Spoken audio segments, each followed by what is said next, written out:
ये जेके पारस है हॉस्पिटल। यहाँ पे एक मिनट रुको ना भैया। मैडम क्यों आप मान नहीं रहे? आप तो रोक रहे हो पेशेंट को बिल्कुल ही। 12 घंटे में तो नहीं 12 घंटे में कोई वो 70,000 बिल होता है क्या? क्या किया आपने ऐसा? नहीं गलत बात है, ये गलत बात है। आप नहीं इसे आप रोक थोड़ी सकते हो यार। हम नहीं भैया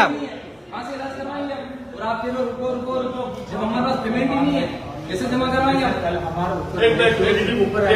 क्या है? हाँ भाई साहब बोलो, क्या बोल रहे हो आप?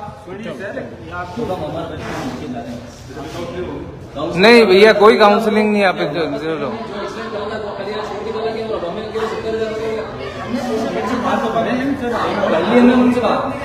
बात कर ली, हमारे भी बात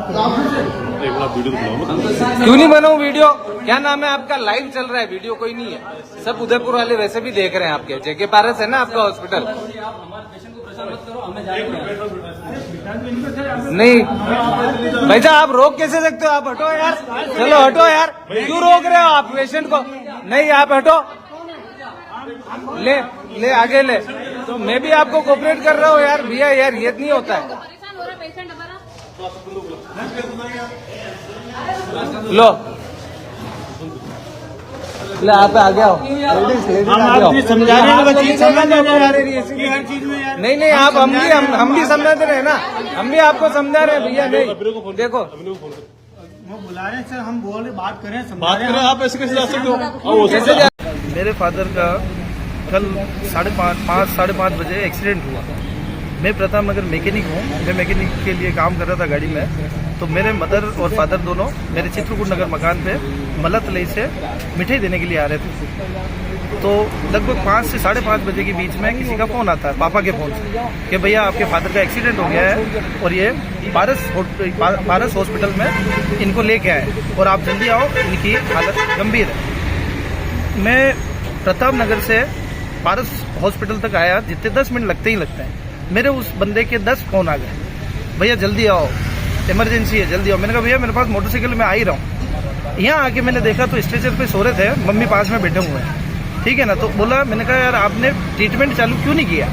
बोले भैया पहले पेमेंट जमा होगा, उसके बाद में ट्रीटमेंट चालू होता है, हमारा रूल्स है। तो मैंने कहा कितना जमा कराना? 25,000। मैंने कहा मेरे पास में 15,000 पड़े हैं, एक बार आप इससे ट्रीटमेंट चालू करिए।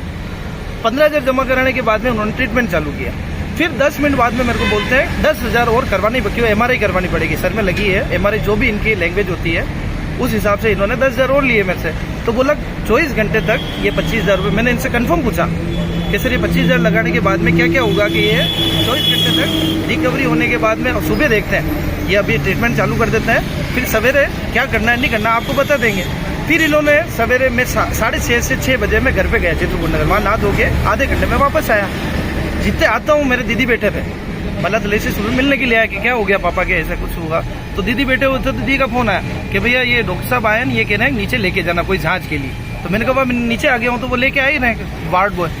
मैं नीचे जाता हूँ, वार्ड बॉय मेरे को बोलता है भैया पकड़ना, ये उधर लेके चलना। तो मेरे को रूम में लेके गए, मेरे को पैसे के लिए नहीं बोला। अब लेके जब वो सब ट्रीटमेंट हो गए 1 से 1:30 बजे, तो मैंने लेके मेरे भैया आए, मेरे भैया से मैंने कहा कि यार इनका हाथ भी फ्रैक्चर है, तो डॉक्टर साहब देख के गए, तो इसमें कितना खर्चा हो जाएगा? तो बोले कि यार अपन काउंटर पे पूछ लेते हैं। तो उन्होंने डायरेक्ट डॉक्टर से बात करी, तो उन्होंने लिखित में लिखा प्लेट डालनी पड़ेगी, इतना ये होगा। तो उन्होंने टोटल डॉक्यूमेंट्स मतलब जो भी इनका चार्ज होता है ये करके 70,000 रुपये फ्रैक्चर का बताया।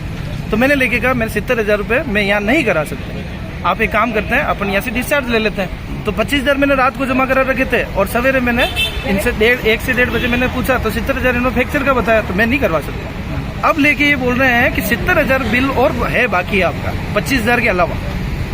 अब सर ना तो अभी एक पट्टा बांधा है और कुछ एक ट्रीटमेंट दिया है, जिसका मैं 1 लाख कैसे पे कर दूँ? 25,000 मैंने दे दिया, मैंने कहा 1,000-2,000 हो तो और मैं पे कर सकता हूँ, पर सर ये 70,000 में सिर्फ पट्टा बांधा है, क्या अपन नहीं करवा सकते क्या? इलाज तो और भी हॉस्पिटल है ना, मैं आपके यहाँ नहीं करवाना चाहता हूँ, मेरे पास पैसे नहीं है। तो अभी क्या कह रहे हैं ये? अब उन्होंने डिस्चार्ज करने के लिए मेरा पेमेंट दो और पेशेंट को ले जाओ। अब पेशेंट को मैंने कहा आपके जो मैंने बिल निकाला, उन्होंने बोला भैया जितनी देर रुकोगे उतना बिल बढ़ता रहेगा। तो मैंने मेरे पेशेंट को, मेरे फादर को मैंने उठा के जो अपने जो नॉर्मल जो बेंच होती है उस पर ला के बैठा दिया। अब वो बोल रहे कि आप अंदर बैठा दो। मैंने कहा नहीं सर मैं अंदर नहीं बैठूंगा, आपका बिल पहले तो 1 लाख हो गया, 12 घंटे भी नहीं हुआ अभी तक। अभी 1 लाख कर दिया तो मैं 2.5-3 लाख रुपए कहाँ से लूंगा 5 बजे तक 6 बजे तक? मुझे नहीं, मेरे को आपके बेड पे ही नहीं बैठाना। आप तो मेरे को डिस्चार्ज दो, नहीं हो तो गार्डन में बैठा दो।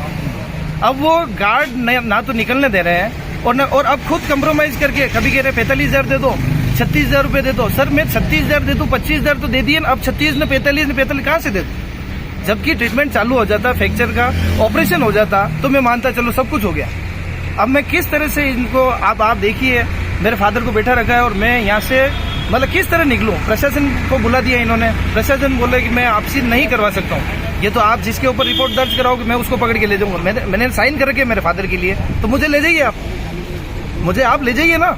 मेरे जो दूसरे होंगे, दोस्त होंगे या कोई भी होंगे, मेरे फादर को दूसरी जगह ट्रीटमेंट करवा देंगे, जबकि वो ट्रीटमेंट के लिए अभी ये वार्तालाप के लिए वो बैठेंगे नहीं, क्योंकि इतनी हालत गंभीर है। क्या मांग कर रहे हो आप? क्या अब मैं ये चाह रहा हूँ सर, मेरे को आप बताइए कि 25,000 रुपए मैंने दिए, उसका खाली एक पट्टा बंधा के लेके जाऊँ क्या यहाँ से? और 95,000 मतलब होते हैं टोटल। तो अभी भी क्या विड्रॉल नहीं कर रहे हैं यहाँ से? विड्रॉल नहीं कर रहे हैं, ये बोले पैसे जमा कराओ उसके बाद में ले जाओ। और एक खाली अपने जो नॉर्मल पट्टा बांधते हैं वो पट्टा बांध के, और मेरे को कह रहे 95,000 रुपए, 25 तो वो अभी इलाज में कोई इलाज नहीं किया? इलाज नहीं किया, सिर्फ जांचें करी है 95,000।